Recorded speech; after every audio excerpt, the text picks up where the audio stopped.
여론의 흐름이 중요하겠죠. 당연히. 특히나 이제 민주당의 이재명 대표의 여러 가지 사법 리스크, 국민들이 과연 그걸 어떻게 바라보느냐는 민주당이 향후에 어떤 스탠스를 취하느냐를 결정하는 데 있어서 매우 중요한 지표가 될 텐데 어쨌든 뭐 JTBC 조사에 따르면 저렇게 나와 있습니다. 참고해 주시고요. 자, 이번에는 민주당 지도부 가운데 최고위원이 있죠. 고민정 최고위원. 글쎄요, 고민정 최고위원의 발언의 뉘앙스가 몇 달 전과 지금이 조금 다소 달라졌다? 뭐 이런 관측이 나오는데요. 직접 한번 들어보시죠. 우리 당 안에서 당대표직을 내려놓아라 라고 얘기하는 건 전 너무 무책임하다고 보고요. 예. 현재로서 민주당을 이끌 수 있는 사람이 그러면 이재명 대표 말고 누가 있습니까? 이 대표를 지키자는 의견과 예. 그리고 이 대표님으로는 선거가 어렵다라는 이 의견이 지금 있는 것이죠. 당연히 있죠. 이것은 옳고 그름의 영역이 아니라 결국은 판단의 영역이다라고 생각을 합니다. 근데 지금은 그것을 판단할 수 있는 시기는 아니라고 보는 겁니다. 한 가을 초쯤, 늦여름 초가을 총선을 몇 달 앞으로 남겨두고 있기 때문에 총선 전략을 무엇으로 짜야 할 것인지에 대한 판단을 할 수밖에 없을 거라는 겁니다. 글쎄 시청자 여러분들 들으시면서 고민정 최고가 조금 달라졌네 이게 느껴지셨습니까? 한번 그럼 그래픽으로 한번 보실까요? 지난해 12월에는 민주당을 이끌 수 있는 사람이 누가 있습니까? 이재명 말고. 이재명 중심으로 단일 대우를 외쳤는데 오늘 그 라디오 방송에서는 총선을 몇 달 앞둔 늦여름 올해 또는 초가을쯤에 이재명 대표가 거취를 판단할 수밖에 없을 겁니다. 발언의 뉘앙스의 차이가 느껴지시는지요, 시청자 여러분? 글쎄요, 이승훈 변호사님, 고민정 최고가 이 발언은 좀 어떻게 봐야 됩니까? 이제 이재명 대표와의 거리 두기에 나섰다고 봐도 괜찮은 겁니까? 아니면 그건 너무 나간 해석입니까? 좀 어떻게 봐야 될까요? 뭐 야당 내에서도 당연히 이견이 있고요. 예. 이런 이견이 있는 것들이 실은 민주정당으로 볼 수 있고요. 고민정 의원도 상당히 고민을 하는 것 같아요. 아, 고민정 의원이 고민을 하고 있다. 네, 예. 왜냐하면 민심과 당심에서 당이 멀어질 수가 없고 또 중도층과 멀어질 수 없는 부분이고 실제 고민정 의원과 마찬가지로 당 의원이나 당 지지자들도 이재명 대표의 검찰 리스크에 대해서 이건 정치 보복이고 정적 제거다. 이것에는 동의를 해요. 그리고 이재명 대표가 죽을 때까지 수사하겠다. 이것에 대해서 동의하고 그래서 굴복해서는 안 된다는 것이 민주당 당원들의 입장인데 네. 다만 검찰이 죽을 때까지 끝까지 수사를 하고 결과적으로 이런 억울한 어떤 죽음 선택, 극단적 선택도 또 나오고 있기 때문에 이렇게 가는 것이 민주당의 이제 좋은 길이냐에 대해서 고민들이 많고 과거에는 이재명 대표가 대안으로서 이재명 대표 외에 대안이 있느냐 이런 비판들이 있었습니다만 네. 지금은 또 다른 고민들을 해야 될 때다 이렇게 얘기하는 경우도 많아요. 그래서 이재명 대표도 고민이 있고 고민정 의원도 고민이 있는 것 같고요. 다만 저는 그렇습니다.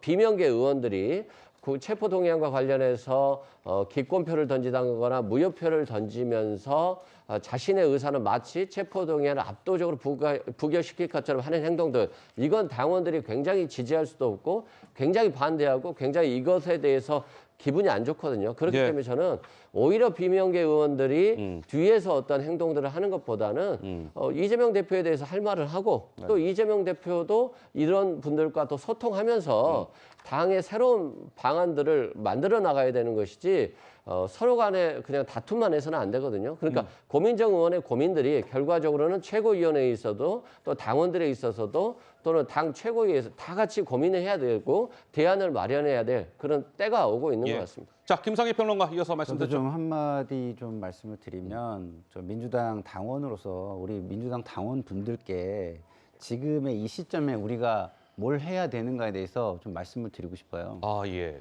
정치는 말로 하는 거라는 말이 있어요. 예. 그죠? 근데 그 말이 그냥 하는 말이 아니라 그 말에 힘을 뒷받침해 주는 것들이 있어야 돼요.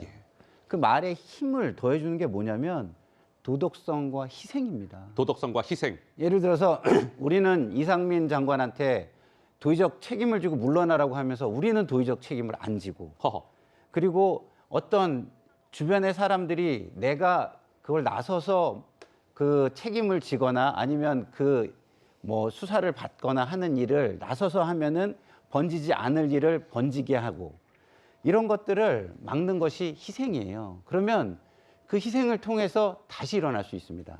예. 자, 우리가 과거를 이렇게 살펴보면요. 희생한 지도자가 그것이 밝혀졌을 때, 힘이 없는 야당일 때는 그 희생을 통해서 다시 살아날 수 있는 방법을 취할 수 있는 모습들을 과거에 우리가 봐왔어요. 예. 우리가 지금 야당인 상태에서 힘 대 힘으로 여당과 정부와 싸워서 이 상황을 타개할 수 있느냐, 이 지점을 저는 고민해야 된다고 보고요. 예. 그렇기 때문에 그 비명계 의원들이 지금 고민하는 지점은 단순히 공천이 아니라 이것이 지금 이 상황으로 예. 우리 민주당이 국민의 지지를 얻고 그다음에 우리가 뜻하는 바를 국민을 위해서, 우리를 위해서가 아니라 국민을 위해서 뜻하는 바를 이룰 수 있느냐, 예. 이런 지점에 있다. 그래서 다 같이 그런 부분을 할 수 있는 걸 같이 고민해 달라. 예. 대안 얘기를 하시는데요. 이런 말씀을 드리고 싶어요. 우상호 당 비대위원장이 됐을 시절에 예. 우리가 참 무난한 비대위원장이다, 이런 얘기를 했어요. 근데 그 무난한 비대위원장 체제 하에서 우리가 20대 중반 지지율이 30대 중반으로 올라가고 국민의힘을 꺾었습니다. 아하. 근데 보면 지금 윤석열 정부가 잘하고 있느냐를 한번 생각해 본다면 예. 이 우상호 비대위원장 때의 사례를 생각해 볼 필요가 있다, 이렇게 생각합니다. 자, 뭐 이제 여러 가지 말씀들을 주고 계시는 가운데 이재명 민주당 대표는 그제 지난주 토요일이었습니다. 이 전모 씨가 이제 발인식이 진행되던 날 장외 투쟁에 나섰죠. 여기에서 이렇게 얘기했습니다. 한번 들어보시죠.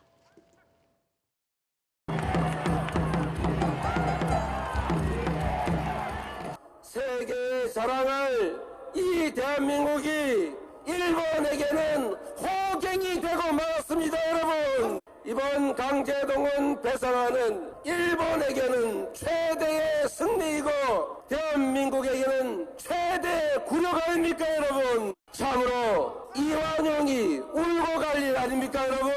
연합훈련을 핑계로 자위대의 군합발이 다시 한반도를 더럽히는 일이 발생할 수 있습니다. 자, 이제 전모 씨가 그 발인식이 있었던 날인 그제 서울광장 부근에서 열린 강제동원 정부해법 규탄대회에 이재명 대표가 참석을 했습니다.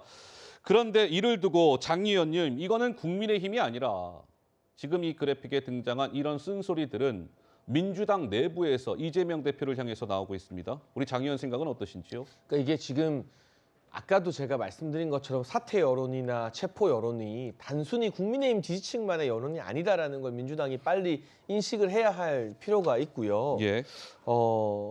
이 돌아가신 분의 발인날, 그분의 유지가 정치 내려놓으라는 것임에도 불구하고 장외 집회에서 저렇게 정부를 향해서 핏대를 세우는 모습, 이게 과연 어떻게 국민들에게 받아들여질 것인가. 이재명 대표가 장례식장 가서 슬퍼했다는 것조차도 위선이나 가식으로 인식되게 되면 그때는 무슨 말을 해도 민생 이야기를 해도 이제는 다 국민이 이재명 대표를 믿지 못하게 되고 나아가서 더불어민주당을 신뢰하지 못하게 될 수 있다. 이 기조가 강해지면 더불어민주당 내년 총선 정말 아무니 들이울 수 있다라는 걱정을 예. 왜 제가 해줘야 되는지는 모르겠습니다만 민주당 내부에서도 고민이 깊을 것으로 알고 있고요. 그렇다면 이 민주당 내부의 비명계라는 분들이 지금 익명으로 메시지 발신할 게 아니라 본인들이 뭐 그룹을 만들건 단체 행동을 하건 용기 있게 이재명에 대한 체제를 탐색해 나가야죠. 예. 그런데 개딸들의 어떤 문자 테러라던가 후원금 뭐 이 말도 안 되는 액수 보내는 그런 테러가 무서워서 이 단체 행동을 하지 못하고 뒤에서 지켜만 보고 있으면 예. 결국 책임도 같이 지게 된다라는 말씀을 드리겠습니다.